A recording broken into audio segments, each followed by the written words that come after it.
Emily Carter stood outside room 214 with white flowers in her shaking hands. Her grandmother, Rose, was inside, dying. Emily had driven 4 hours after receiving Rose's secret call. "Please come," Rose had whispered, "before it is too late." But when Emily reached the door, a nurse stepped in front of her. "I'm sorry," the nurse said. "You can't go inside." Emily stared at her. "What?" The nurse looked uncomfortable. "Your parents warned us about you." Emily's stomach turned cold. "They said you have a drug problem. They said you steal medicine." For a moment, Emily could not speak. It was a lie. She had never used drugs in her life. Then footsteps came from behind her. Her father, David, walked down the hall. Her mother, Linda, followed him. David looked at Emily without surprise. "You shouldn't have come." "Grandma called me." Emily said, "She asked me to be here." Linda slowly shook her head. "Rose is confused. She doesn't want to see you." From behind the closed door, Emily suddenly heard a weak voice. "Emily?" Everyone froze. Emily stepped forward. "Grandma?" David quickly blocked the door. "You've done enough damage." Security arrived minutes later. Emily was forced to leave while her grandmother remained behind that locked door. The next morning, Rose was dead.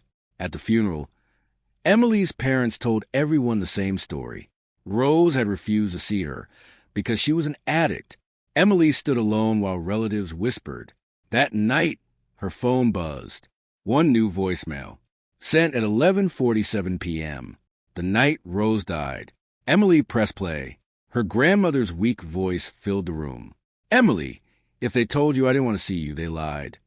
The message suddenly went silent. Emily looked at the screen. Her heart stopped. The voicemail was not over. It was 7 minutes long. Emily sat alone in her dark apartment, staring at the phone. For almost a minute, the voicemail stayed silent. Then she heard her grandmother breathing. "Emily," Rose whispered, "I don't have much time."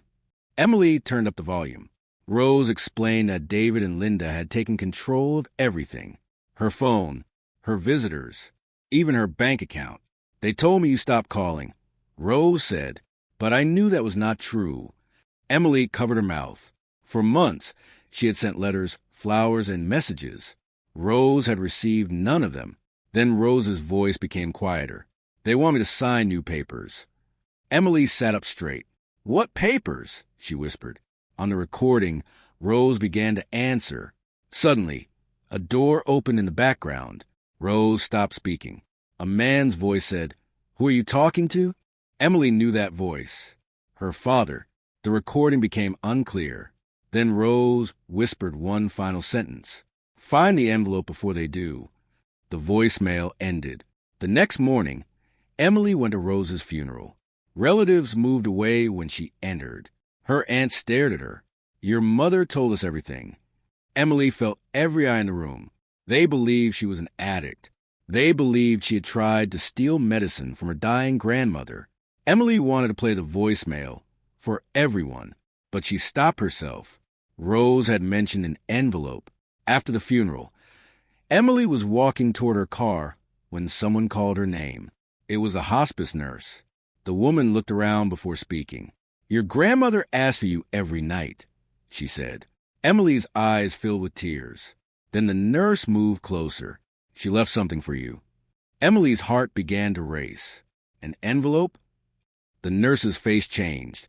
"Yes." Emily waited, but the nurse's next words made her blood run cold. "It disappeared the morning your grandmother died." Emily stared at the nurse. "Who took it?" The nurse looked toward the hospice doors. "I don't know," she whispered, "but your father came early that morning." Emily felt cold. Before she could ask another question, the nurse walked away. That evening, Emily listened to Rose's voicemail again. This time, she noticed something she had missed. Near the end, Rose whispered for strange words. "The blue box remembers." Emily played the line again. Then she remembered. When Emily was a child, Rose kept old letters inside a small blue metal box. She always hid it inside her sewing cabinet. Emily drove to Rose's house. The front door was unlocked. Inside, boxes covered the floor. Her parents had already started clearing everything away. Emily entered Rose's bedroom and found the old sewing cabinet. The blue box was gone. Her heart sank. Then she noticed a loose wooden panel under the cabinet. Behind it was a small key. Emily suddenly understood. The real hiding place was somewhere else. She went to the basement. Behind an old shelf, she found a locked metal drawer. The key fit. Inside was the blue box. Emily opened it. There were bank records, letters, and copies of legal papers. She read the numbers twice. Thousands of dollars had been taken from Rose's account. The payments went to a company Emily recognized, her father's company. Then she found a folded document. It was a copy of Rose's new will. Emily's name was written across the first page. Her hand began to shake. Her parents did not own Rose's house. They did not own her savings. Rose had left almost everything to Emily. Suddenly, bright headlights filled the basement window. A car door slammed outside. Emily quickly closed the box. Heavy footsteps crossed the porch. Then she heard her father's voice. "Emily?" The basement door slowly opened. David stood at the top of the stairs, and he was holding the missing envelope. Emily stood frozen in the basement. Her father, David, slowly walked down the stairs with the missing envelope in his hand. For a few seconds, neither of them spoke. Then David smiled. "You always were curious," he said. Emily looked at the envelope. "You took this from Grandma." David shook his head. "You don't understand what you found." Emily held the blue box tightly. "I understand enough." David's face changed. He was no longer pretending to be kind. "Your grandmother was old and confused. She didn't know what she was doing." Emily felt a deep pain in her chest. The same man who told everyone she was an addict was now standing in front of her, afraid of the truth. David reached for the box, but Emily stepped back. No, that one word made him angry. The next morning, Emily received a message from her mother. It said, "Stop lying. Everyone knows what you did." Emily opened social media. Her parents had already told the family that she broke into Rose's house and stole important papers. Again, they changed the story. Again, people believed them. Emily sat quietly. She knew fighting with anger would only help them. So she made one phone call to a lawyer. She gave him copies of everything: the bank records, the will, the letters, and the voicemail. 2 days later, the hospice nurse agreed to share the visitor records. They proved Emily had been blocked from seeing Rose.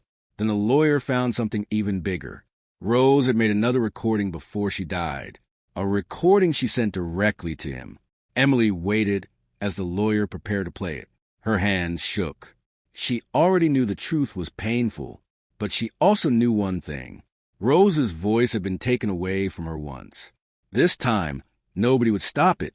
And when the recording started, the first words shocked everyone. The room became completely silent. Emily sat beside the lawyer as Rose's final recording played. At first, there was only the sound of weak breathing. Then Rose spoke. "If you are hearing this, it means I am gone." Everyone looked at each other. David and Linda sat across the table, pretending to stay calm. But their faces changed when they heard Rose's next words. "I need everyone to know the truth about Emily." Emily closed her eyes. Finally, after all those lies, her grandmother's voice was bringing the truth back. Rose explained that Emily had never abandoned her. She said Emily called every week, sent letters, and tried many times to visit. But someone made sure she never reached me. The room became uncomfortable. Linda quickly interrupted. "This is not fair. She was sick. She didn't know what she was saying." The lawyer stopped the recording. "She knew exactly what she was saying," he replied. Then he continued. Rose revealed that David and Linda had been taking money from her account. She explained that when she discovered the missing money, they became afraid. That was when they started spreading lies about Emily. They wanted everyone to believe Emily was the problem. They wanted her far away. But Rose had protected herself. The documents in the blue box proved everything. The lawyer placed the papers on the table. David's confidence disappeared. For the first time, he had nothing to say. Then Rose's recording continued. "My granddaughter never asked me for money. She only asked if I was okay." Emily looked down. Tears rolled down her face. Those simple words meant more than any inheritance. Rose's final message ended with one last sentence. Please remember this. The person they called a disgrace was the only person who truly loved me. Nobody spoke. The family that once judged Emily now looked at David and Linda. The truth they tried to hide was finally standing in front of everyone. And there was one more surprise waiting. Nobody in the room moved. The silence after Rose's final words felt heavier than anything Emily had ever experienced. For months, her parents had destroyed her name. They told everyone she was dangerous. They told everyone she was a disappointment. But now, the truth was impossible to hide. David looked around the room. The same relatives who once judged Emily were now looking at him with disappointment. Linda started crying. She tried to explain. She said they were only trying to protect Rose. But nobody believed her anymore. The lawyer opened the official documents. Rose's final will was clear. The house, her savings, and her personal belongings were left to Emily. But Rose also requested something else. She wanted the money taken from her account to be investigated. The investigation started soon after. The records showed years of hidden withdrawals. The lies about Emily were not just cruel. They were a plan to keep her away from the truth. Emily watched everything happen quietly. She did not scream. She did not celebrate. She only thought about Rose. Months later, Emily returned to her grandmother's house. The rooms were empty, but the memories were still there. She sat in Rose's favorite chair and played the final voicemail again. This time, she did not cry. She smiled, because Rose had given her the one thing she needed most. Not money, not a house. The truth. Emily later used part of her inheritance to help families who had loved ones in hospice care. She wanted nobody else to feel the pain of being separated from someone they loved. One evening, Emily received a message from her mother. It was only one sentence. "Can you ever forgive us?" Emily stared at the screen for a long time. Then she remembered Rose's voice. She closed the message and put the phone away. Some wounds could heal, but some people had to live with the truth they tried to bury. Emily finally understood. Her parents tried to destroy her story. But Rose's final voicemail gave her the ending she deserved.